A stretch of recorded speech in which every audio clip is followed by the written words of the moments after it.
Welcome to the Detachment Lab. I'm Wolfie. Before we talk about detachment, I want to start from a deeper place. I want to start with what your system learned. Because many people hear the word orphan and think it only means physical loss. But there's another kind of orphanhood, and it happens when the people who were supposed to protect you were physically present, but emotionally unreachable, emotionally unsafe, or emotionally inconsistent. Maybe your parent was unavailable. Maybe they were depressed, shut down, overwhelmed, avoidant, or cold. Maybe they provided practical things, but could not provide comfort, attunement, reassurance, or emotional steadiness. Maybe they did not know how to respond when you were hurt, afraid, overwhelmed, or in need. Or maybe the absence came in harsher forms. Maybe your parent was abusive. Maybe they were volatile, controlling, cruel, humiliating, or unpredictable. Maybe the house revolved around their moods. Maybe you learned to scan tone, body language, footsteps, or silence to figure out what version of them you were about to get. Maybe they used anger, guilt, withdrawal, criticism, or intimidation to stay in control. Maybe your parents were narcissistic. They needed attention more than connection. Maybe they wanted loyalty, image, obedience, or admiration, but had very little interest in your emotional reality, unless it reflected well on them. Maybe they could talk about themselves for hours, but they had no room for your feelings unless your feelings made them look like a good parent. Maybe addiction was part of your home. Alcohol, drugs, gambling, chaos, secrecy, denial, disappearing, broken promises, and emotional unpredictability. Maybe you never knew which version of the parent you were getting. Maybe the addiction became the real center of the family and everyone else had to adjust around it. And maybe the hardest part is that it was not always terrible. Maybe there were good moments. Maybe there was laughter and gifts and advice, affection, or periods where they seemed loving, but the love was not stable enough to create safety. It was not consistent enough to let your nervous system rest. That inconsistency is important because inconsistent care creates deep confusion. It makes the child bond harder, not less. It teaches you to keep hoping, to keep trying, to keep adapting, to keep believing the loving version might come back if you are careful enough, good enough, useful enough, quiet enough, or understanding enough. So let's be honest about what that does to a child.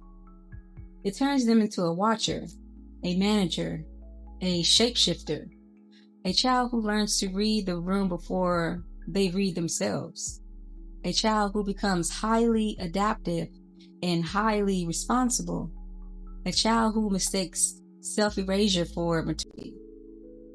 That is why so many emotionally neglected or abused children grow up into adults who look strong but feel chronically tired.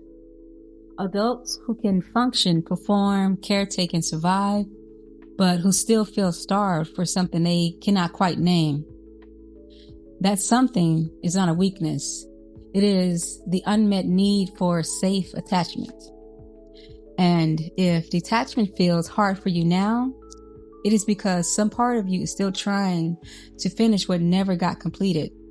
Some part of you is still trying to secure a bond that never became truly safe. Now, let's talk about the emotional trap. Many adult children are not only attached to their parents, they're attached to the hope. Hope says, maybe this time they will understand. Maybe this time they will apologize. Maybe this time they will finally see what I carry. Maybe this time they will become softer, more accountable, more emotionally available, more honest, more awake. That hope keeps people emotionally tied long after the relationship has shown its limits. And that is what I mean by phantom debt.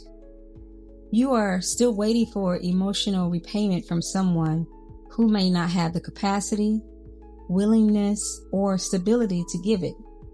You are waiting for the apology, the repair, the protection, the validation, the pride, the comfort, the truth, the safety, the tenderness. You are waiting for them to finally hand you something your system has been hungry for years. And here's where healing begins. Not when you stop caring, but when you tell the truth. You are not only grieving the parent you had, you are grieving the parent you needed. You are grieving what did not happen, what did not come, what did not get repaired, what should have been there and wasn't. And if only recognize that wound without tending it, you can leave yourself in the same emotional position you grew up in, aware of the pain, but still alone with it. So now we do something different. Now we move from recognition into treatment. The first thing I want you to understand is that healing does not start with forcing yourself not to care. Healing starts with giving yourself the things your environment trained you to go without. So when you notice yourself getting activated around your parent or after contact with them, I do not want your first question to be, why am I still like this? I want your first question to be, what does this part of me need right now?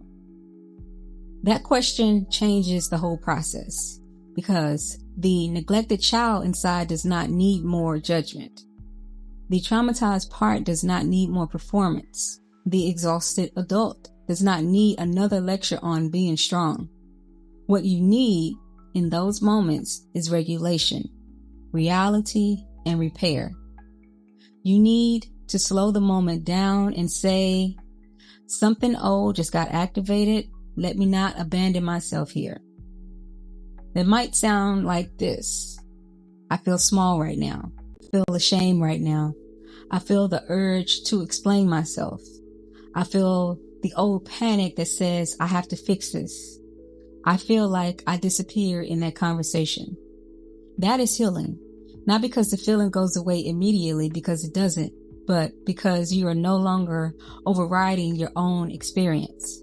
You are becoming a witness to yourself instead of a second wound. And once you can name what is happening, the next move is to orient it back to the present. You remind yourself, I am not a child in the house anymore. I am an adult having a reaction. I do not have to earn safety in this moment. I can give it. That is not a cliche. That is nervous system work. Because your body may still respond to them as if you are small, trapped, and dependent. Healing means teaching your body that the moment has changed, even if the trigger is familiar. So, when you leave the call, leave the visit, leave the text exchange, do not just keep moving. Pause. Put a hand in your chest or your stomach. Breathe slowly enough for your body to register that the threat has passed. Name 5 things you can see. Feel your feet on the ground. Let your body learn, I am here now, I am not there. That is one form of reparenting. It's not abstract. It is a practice of not leaving yourself alone during activation. Now, let's talk about detachment in a way that actually heals. Detachment is not pretending you do not care. It is not acting unbothered while your body is still in distress. Detachment is the gradual decision to stop seeking nourishment from the place that keeps starving you. So I want you to ask yourself something very directly. What do I keep going back to them for? Do I go to them for comfort, for approval, for emotional safety, for understanding? for reassurance, for the fantasy that this time they will finally respond like the parent I needed? Be honest. Because if you keep bringing your deepest need to someone who repeatedly dismisses, distorts, punishes, mocks, exploits, or cannot handle them, you will keep re-traumatizing yourself and calling it hope. Healing asks for a different move. It asks you to stop offering your softest places to people who have already shown you they do not know how to handle softness. That is where boundaries become medicine. You stop telling them everything. You stop over-explaining. You stop using vulnerability as a test to see whether they have changed. You stop handing them your private pain and then acting surprised when they mishandle it. You do not do this to punish them. You do it to protect yourself. And yes, some people will feel guilty when they begin doing this, because guilt often arises when self-abandonment is interrupted. So if guilt comes up, do not automatically treat it as evidence that you are doing something wrong. Sometimes guilt is just what healing feels like when you were trained to make other people comfortable at your expense. Now, here is where the healing has to become active. If your parent could not give you steadiness, then part of your work now is to become steadier with yourself. If they could not validate your feelings, your work is to stop mocking your own feelings. If they could not protect you, your work is to stop leaving yourself in harmful dynamics out of obligation. If they could not comfort you, your work is to develop a way of responding to your distress that is kind, grounding, and real. This is where you start building an internal parent. Not a perfect one, not a performance, a reliable one. A voice inside that says, I believe you. A voice that says, that hurt. A voice that says, you do not have to keep going back there to prove you are loving. A voice that says, you are allowed to step back. A voice that says, I will help you recover after contact. I will not shame you for being affected. That inner relationship matters because healing is not only about reducing contact with the wound. It is about increasing contact with care.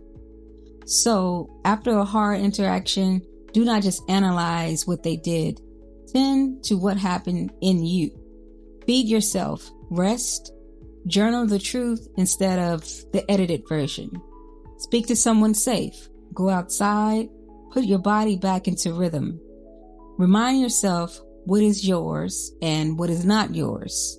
Ask, what do I need to feel restored right now? Then honor the answer. That is how detachment becomes nurturing instead of sterile.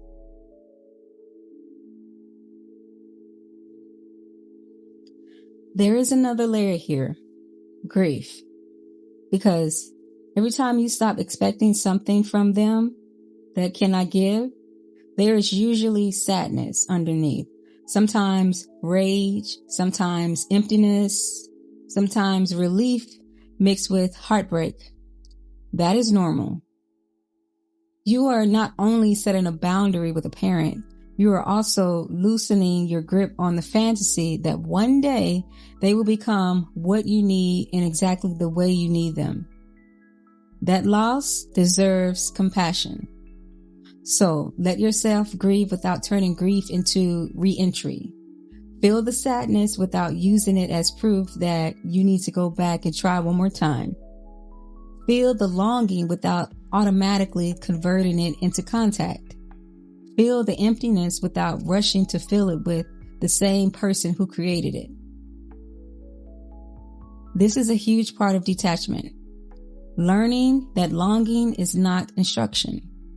Just because you long for them does not mean they are safe.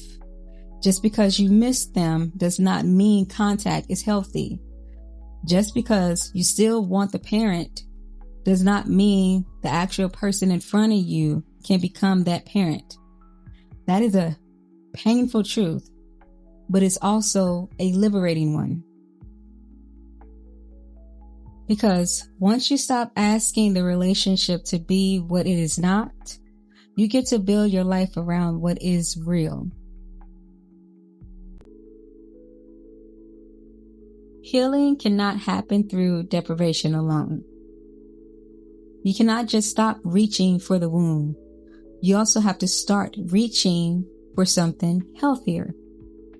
That means building relationships in which your emotional life is not treated as a burden, an inconvenience, a threat, or a performance. It means letting trusted people witness you. It means learning what consistency feels like. It means allowing support to be boring, safe, calm, and non-chaotic. It means discovering that love does not always come with confusion and suffering. It means teaching your nervous system that intimacy does not have to cost you your dignity. For some people, this happens in therapy. For others, it happens through friendship, community, mentorship, spiritual life, support groups, or healthier chosen family. But the point is this: you need new evidence. If your whole system was built around emotional famine, healing requires repeated contact with emotional nourishment. Not fantasy, not intermittent crumbs, not chaos with occasional tenderness, real nourishment. And that includes the relationship with yourself. You need to become someone whose inner life feels safer to come home to.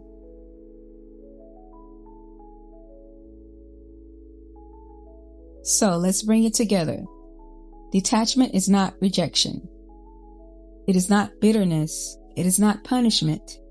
Detachment is what happens when you stop sacrificing yourself to stay emotionally connected to someone who keeps injuring, disappointing, confusing, or depleting you. It is the decision to let reality lead. It is saying, I can love you and still limit access. I can understand your wounds and still refuse your harm. I can stop explaining myself to someone committed to misunderstanding me. I can care without collapsing. I can grieve without re-entering. I can protect my peace without becoming cruel. That is healing. Not because it feels easy, because it stops the cycle where your survival depends on abandoning yourself. Here is what I want you to take with you. Do not just ask, how were they absent? Also ask, how do I show up for myself where they could not? Do not just ask, why do I keep hoping? Also ask, what am I ready to stop asking from the wrong source? Do not simply ask, why does this still hurt? Also ask, what helps me come back to myself after it hurts? This is the real shift. You're not here only to identify the wound. You are here to interrupt it, to tend to it, to stop repeating it, to stop recruiting yourself into it. Your healing will not come from finally becoming unneedy. It is going to come from being properly cared for. Attachment, when it is healthy, is not the removal of love. It is the removal of self-abandonment. I am Wolfie, and this has been the Detachment Lab. Thank you for listening.